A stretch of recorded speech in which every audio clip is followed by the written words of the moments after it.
Welcome to another edition of the Taste Media Group Intelligence Series. We are coming to you live this afternoon. We are joined by Noelle Provencial from Ladidadi Experiential Marketing. Noelle, thanks for your time here. Thanks for having me. So tell us a little bit about Ladidadi and what all you guys got going on.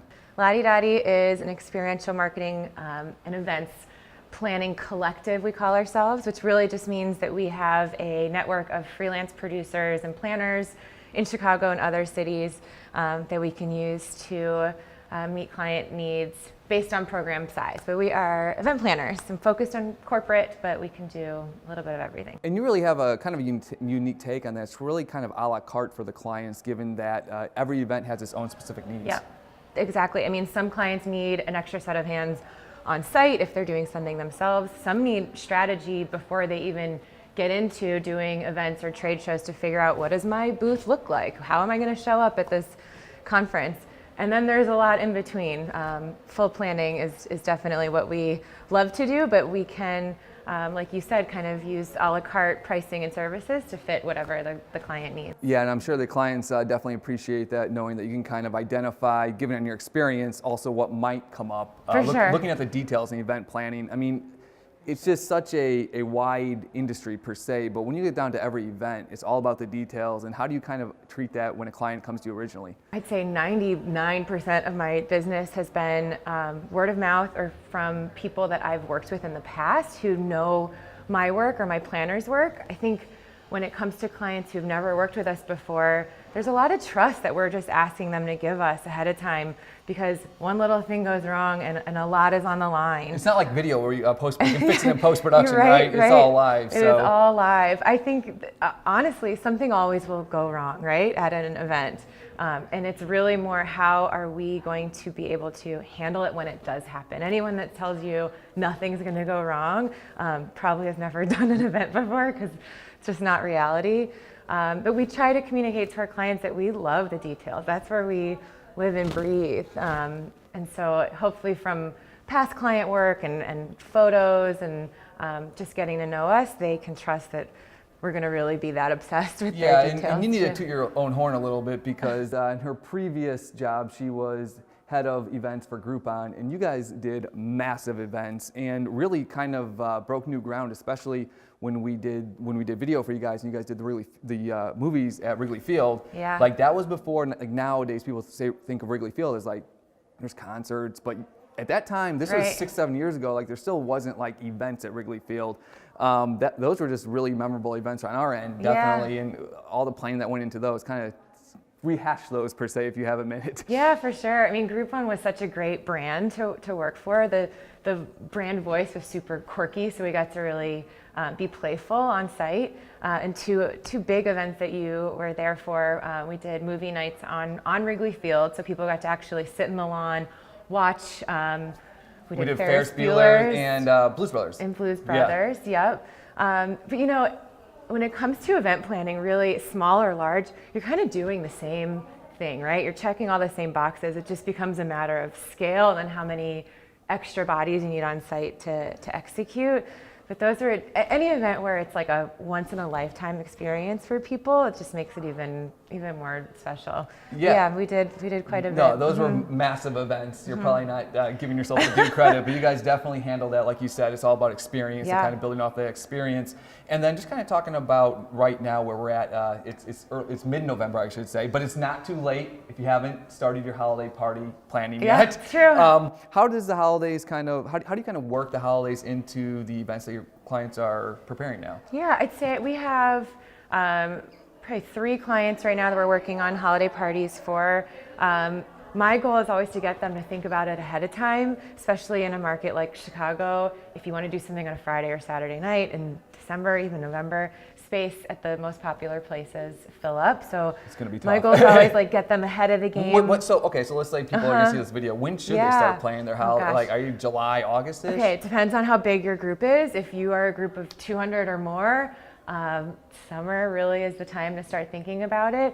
If you're under 50 people, or if you're okay with a weeknight, that helps as well. And I have some clients who are actually doing their holiday parties in January. You know, it's not surprising. Everyone's really busy in December, and sometimes it's kind of refreshing for employees that they don't have another event. No, but my wife's company actually does that. They do their event in mid-January. And there's cost savings there too. There's that, and it's kind of like the sense of relief because, I mean, like you said, it's not only it's a professional commitment on people's personal time. So I mean, definitely trying to respect your employees' time, especially around the holidays when there's just so much going on.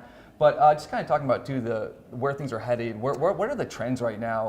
Obviously, social media has kind of extrapolated events that they're going to live in forever. But like, what are you kind of advising, kind of like new ways just to approach these events? See, right now the trend is definitely venues that have built-in activities or entertainment, especially in Chicago. I mean, there's Flight Club, there's Point and Feather, there's Royal Palms, like shuffleboard and darts and ping pong, like spin.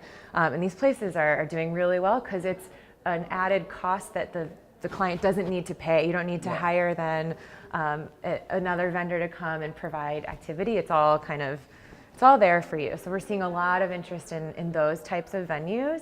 But also, like you said, with social, you got to provide photo ops, especially for younger attendees. So photo activations, which doesn't always need to mean a photo booth. It could just mean a really cool backdrop with fun props and then let people use their own phones. But thinking about hashtags ahead of time, thinking about the sharing policies or how much they want an event to be promoted and posting it inside so people have it accessible.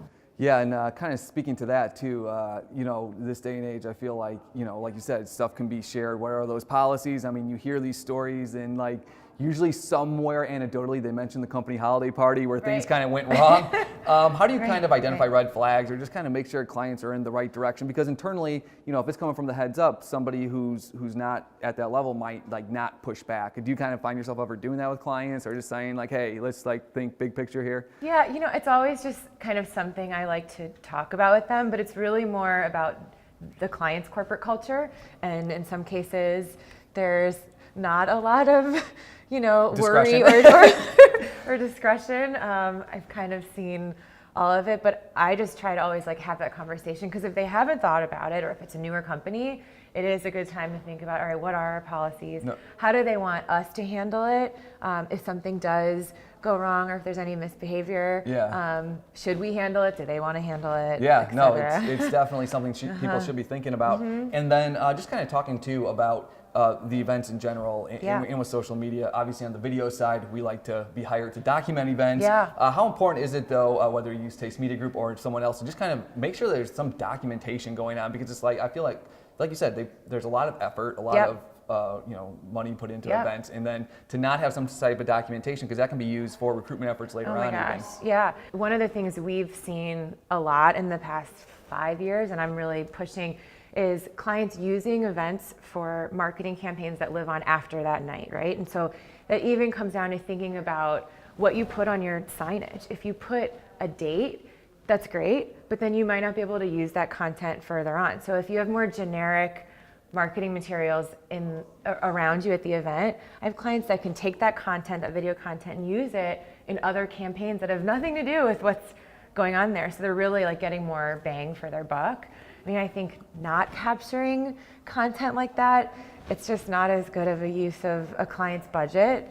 So we always advise, to get it. That's interesting you talk about that because it's really a marketing event. Absolutely. And you guys really did that at Groupon in a unique way when people might think of Groupon now as, a rather mature company, but at the time it was still a stealth mode startup.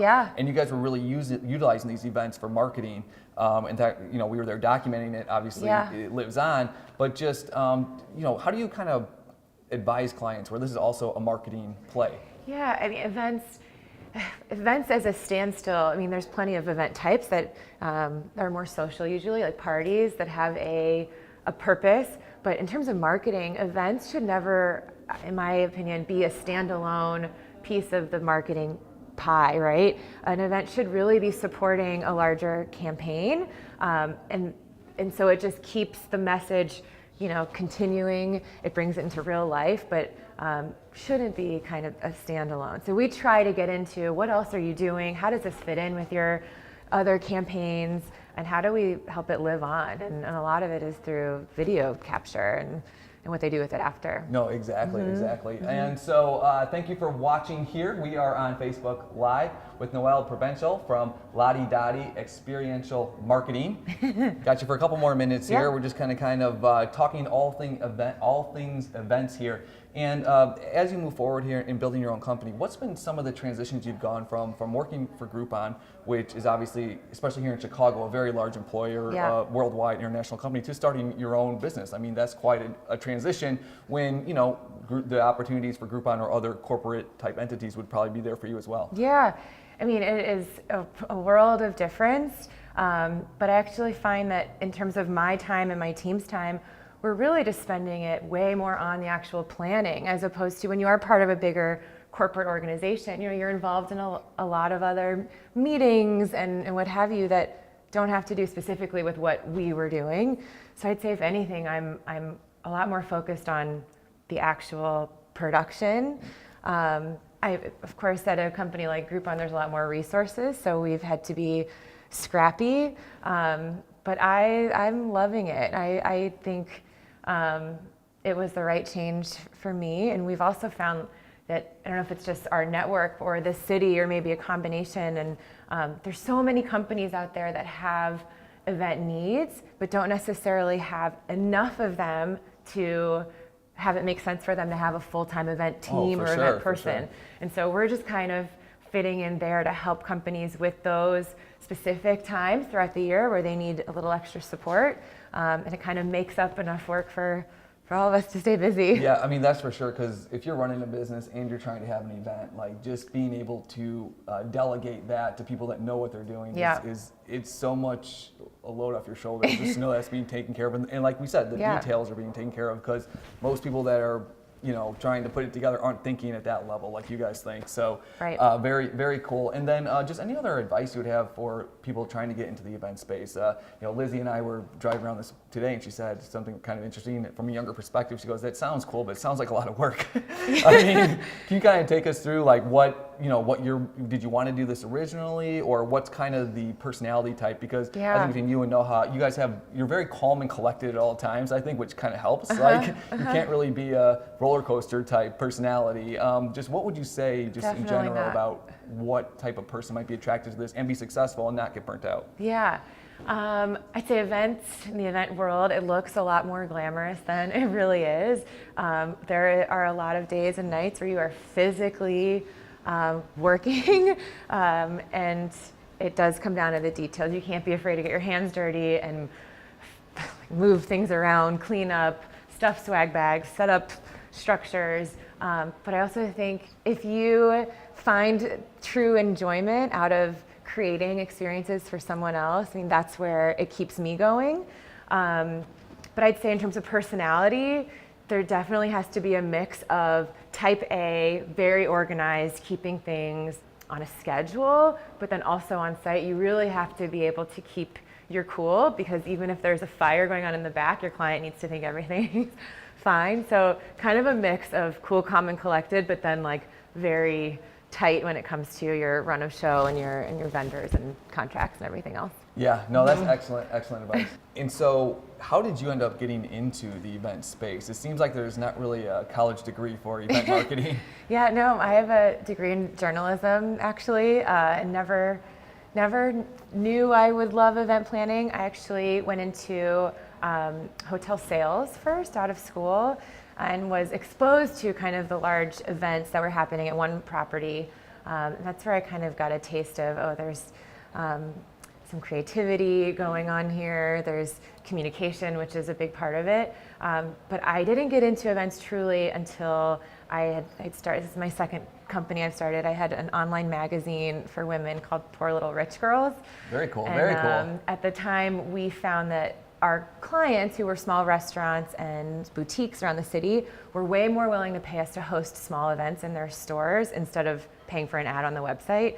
So kind of without knowing what exactly we were doing, we were hosting small events around the city, and that led me to meet lots of people, including the founder of Groupon. And before I knew it, I was planning events for them. So I guess I kind of fell into it, but it was right for my skill set. Yeah, no, for sure. And as we wrap up here, talking about, you know, the big elaborate celebrity A-list events, but, you know, there's still that really big demand for just little one-off meetings where the client doesn't have time to reserve the hotel, make sure it's the right hotel room, make sure the food is ordered properly. Like, what type of market do you see evolving in that whole space and also I think allows people a chance to just get off site for a day? Yeah, I'd see a lot in that space, you know. While some of what we do are those kind of bigger, sexier programs, say the majority are more straightforward meetings. But the thing is, they're just as important to that client as the big, crazy, big budget event is to another. And it still requires, like I said, kind of the same process to make sure that your contracts are, you know, in the right place for you, that you're being protected, that your food choices are right for your attendees, that all of your branding looks good. And also for those types of programs, a lot of clients maybe don't want or don't have the budget to hire a big agency that maybe works on those big, sexy programs all the time. And then that's where we can be a good fit because we can assign, you know, one planner. Yeah, no, I mean, you have the experience, so you know you can hear right away, you know, the scope and scale that's going to be needed, which is why you run Ladidadi, Experiential Marketing. Noelle Provencial, the owner of the company. Thanks again for your time here on the Intelligence TMG Taste Media Group Intelligence Series. And tune in next week. We're going to have more episodes before the holidays. I promise. Tune in and we will see you then.